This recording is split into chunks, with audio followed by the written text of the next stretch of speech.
Now, I always wanted to say this. Hey you, what are you doing here? That's a you. We are guests of Honda going for the Tokyo Motor Show, and today is Sunday. It's 3 days before the show, but Honda is taking us around and we just landed this morning.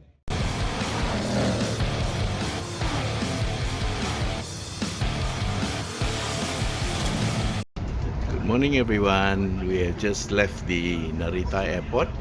We're here with Honda for the Tokyo Motor Show and we have arrived. It's early in the morning, believe it or not, it's 9:30, but in Malaysia it's still 8:30. Yeah? Japan is 1 hour ahead in time, and we have just spent a little bit of time to freshen up in the airport.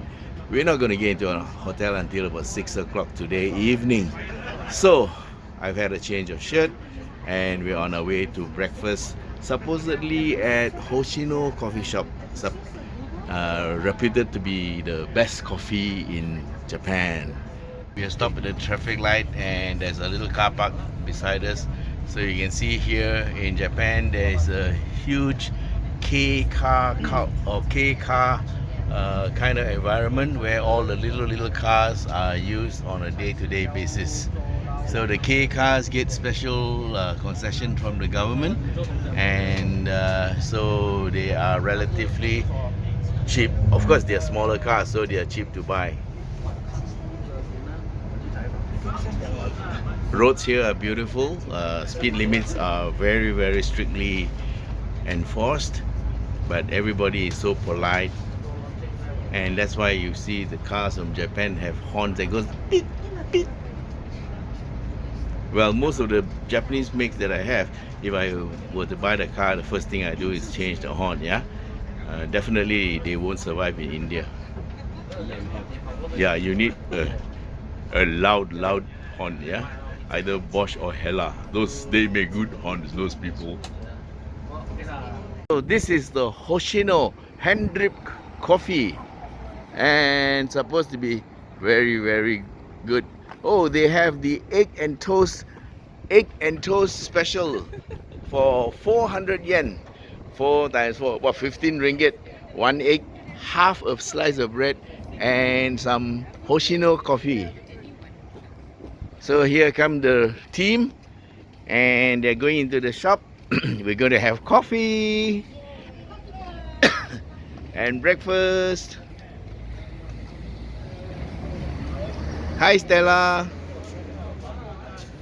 And here comes my good friend Mr. Gokul. Yeah. And Hans. And who's this pretty girl? Our model for the car.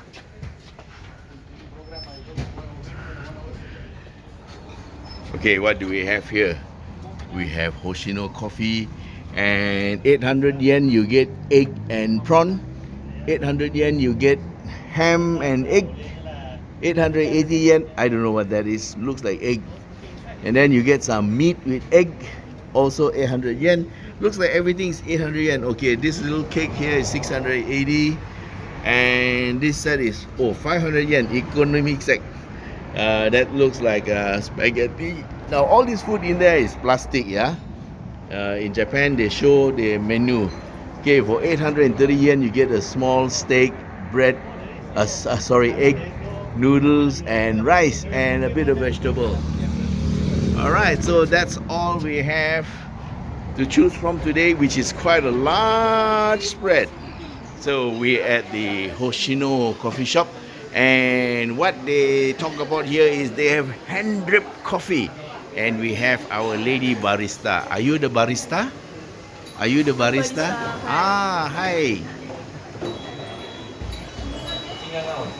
Specialty here is coffee. Look at that, 100 grams, 450 yen. That's Hoshino coffee, and they sell the coffee here.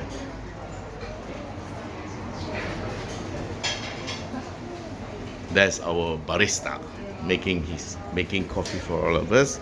So it looks like this is a very well-known, popular place. And see the eggs and toast.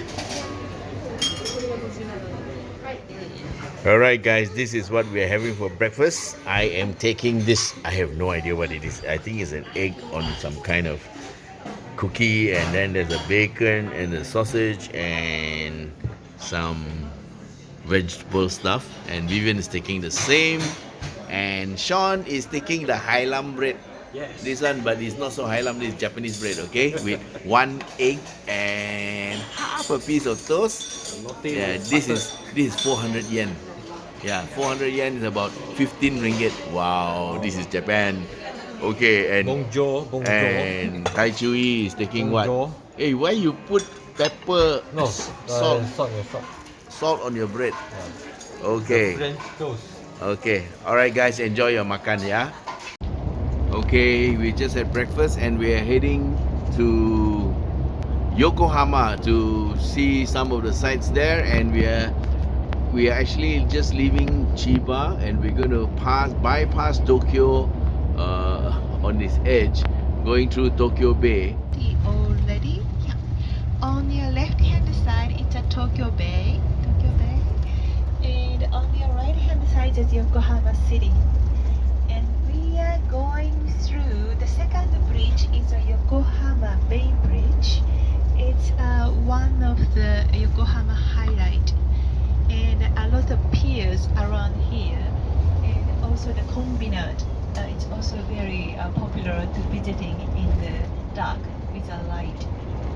Now onto your right hand side in front, you can see whole view of Minato Mirai 21, the waterfront of Yokohama, which we are heading for.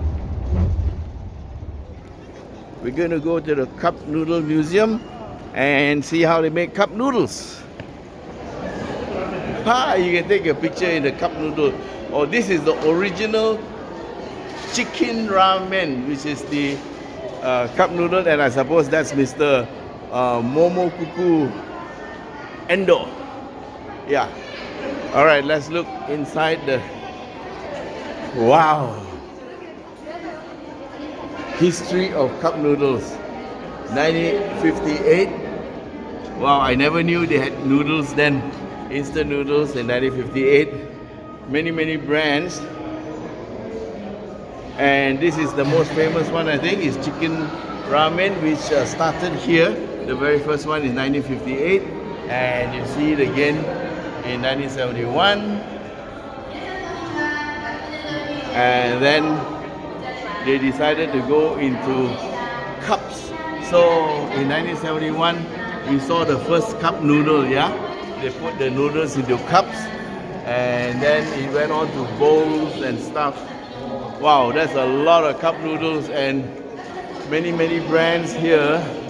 So many, it all started with one man. Oh, that's really interesting. Look at that. We're not going to be able to see all of them, but here it is on the wall. The entire, just one big room full of samples of cup noodles through the years. And there's also the one that's most striking here would be the UFO, yeah? Unidentified flying objects. Should be UCO, Unidentified cup noodles. UCNO, yeah. Look at that, man, so many, and we're only up to 209, and you find there are many. So UFO seems to appear a lot, and you have a lot of UFOs. Then you have other brands, but I don't see our Malaysian brand, the Maggi. We don't see any Maggi Mee. I may have missed it, but definitely I don't see any Maggi Mee. I see a lot of UFOs. The UFO is up here. I wonder if they paid anybody to have it at that level with this eye level. And then you have these are the packet ones. And as time goes on, they become more and more advanced. And that is just probably one brand up here going all the way to the top. And there's another brand coming down here. You can see it's getting more organized, and looking at the UFO line, there's three rows, and it's going all the way up to the top. And then the good old cup noodle is here, and wow, that's a lot of cup noodles. Yeah, man. I've never seen so many cup noodles in one place at one time before. And then they have the jumbo packs here. And we're back to the bowls. Mind you, it goes all the way up there to the ceiling, yeah? And then you have the Nissin Rao. What's that? Rao. And they have curry, hot and spicy, cup noodles. Nissin seems to be a very prominent brand from the later dates. Oh, they have also noodles from USA and Mexico, Brazil, from China, from Hong Kong, from Korea. Yeah, I remember this one. This one is from Korea. And do we see Malaysia? No, we don't see Malaysia. We see Korea, Taiwan, Indonesia, Thailand, Philippines, India, Singapore. Oh, Singapore is represented. Yeah, Singapore is represented here. But where is the Malaysian cup noodle? Eh, tak ada Malaysia punya lah weh. Kita punya Maggi mee tak ada. Alright, so this is the cup noodle industry, and this is the display of all the cup noodles. And look at the number of people coming just to see cup noodles. Wow, that's fantastic. That's in the museum, and you can see here this gentleman here his name is Momofuku Ando, the inventor of the instant noodle, and you have some very prominent characters in this picture, and the list is there. But here is one very prominent person who actually is responsible for us being here, and this Mr. Honda himself, who is riding on a Super Cup that he invented also in Soichiro Honda, and this is in the 50s, yeah. So the cup noodle was invented in 1958, and those are the people of that era. And who do I see there? That looks like somebody very, very familiar, right? And you have the famous US baseball players. I'm not sure of the name, but let's see. At the back here, I suspected it is Babe Ruth, yeah. And you have here Mr. Soichiro Honda, yeah. And also the one with the funny hair, that was Albert Einstein, yeah. That's Albert Einstein at the back. So we have many famous personalities of the 50s here. I was born around that time, but my picture is not here. Okay, so it says never give up. Yeah, always innovate. That's the spirit, guys. Okay, we are here in the Noodles Bazaar in Yokohama, which is in the same building as the Cup Noodle Museum. And they have a Noodles Bazaar on the 4th floor. And look what's on the menu. You have things from different countries, Korea, Japan, and here you have this particular one. This is Malaysian, and it is hot and spicy, and this is the curry noodles from Malaysia. All right, so Malaysia is represented here. Okay, we're in the cup noodle factory, and what's happening here, all the people here are actually making their own cup noodles. You pay a small fee of 500 yen, and then they give you a cup, and what you do is you decorate the cup yourself to see how well you can design your own. You got to design your own cup noodle cup. And so you see all the people here are just having fun. Everybody is concentrating, making their own cup, and I suppose that's the major part of it. After that, you put the cup in, you put the noodles inside, and then you can seal it, and then that becomes your own personalized cup noodles.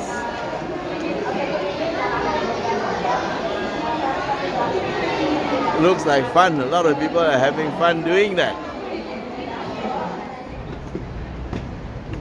Alright guys, this is called the Landmark Tower, and we're going up to the 69th floor to have a look at Yokohama in dusk. Okay, we are waiting for the lift to come back so we can go up the lift and see Yokohama in the dusk. And it's all thanks to our host from Honda. Thanks to Mr. Masa-san. And Gokul is so grateful. One more time. Yes. Yeah. Yeah. Arigato.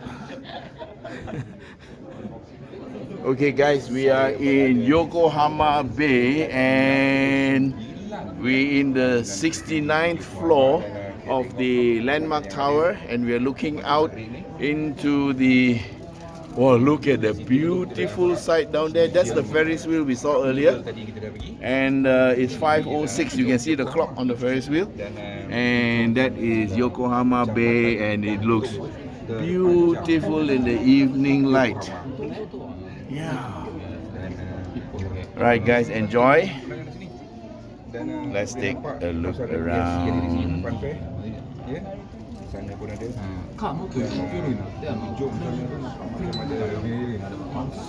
Okay, that's the bridge we crossed earlier in the day over Yokohama Bay. You can see on the right now in the center of the screen is the center of the bridge. There's a bit of a shadow there, and then we're moving to the left, and you can see where the road comes from Tokyo side. And panning across here, you can see Yokohama Bay, and it looks really beautiful at this time of day. Yeah, temperatures outside is around 14 to 15 degrees Celsius, but inside the building I'm sweating because they are keeping the temperatures here at least 26 to 28. All right, guys, that is the view of Yokohama Bay. It's beautiful. This is another view of Yokohama City, the inland side. This is the main city of Yokohama. You can see how big it is. Okay, just for your information, Yokohama is technically the largest city in Japan, because Tokyo has a Tokyo area.